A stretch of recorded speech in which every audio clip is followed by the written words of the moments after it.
ప్రపంచమంతా బయట ఆనందం వెతుకుతూ ఉంటే కొంతమంది తమలోని దాయుని వెతుకుతారు. అదే తాపసిక జీవితం. తాపసిక జీవితం అంటే అడవిలోకి వెళ్ళిపోవడం అంటారా? అది కానే కాదు. మనసును నియంత్రించటం, ఇంద్రియాలను శాంతపరచడం, సత్యం, ధ్యానం, ఆత్మజ్ఞానం వైపు ప్రయాణించడం. తపస్సు అంటే శరీరాన్ని బాధ పెట్టడం కాదు, మన లోపల ఉన్న అహంకారం, కోపం, అసూయలను దహనం చేయడం, ఒంటరిగా ఉన్న ప్రశాంతంగా ఉండగలడం. తాపసిక ప్రవృత్తి అంటే దైవంతో అంతరంగిత అనుబంధం పెంచుకోవటం. ఇదే నిజమైన తాపసిక జీవితం.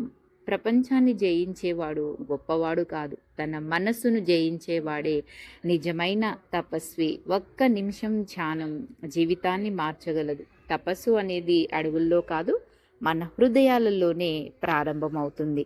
Thank you for watching. Like చేయండి, షేర్ చేయండి, మీ విలువైన అభిప్రాయాలు తెలియచేయండి.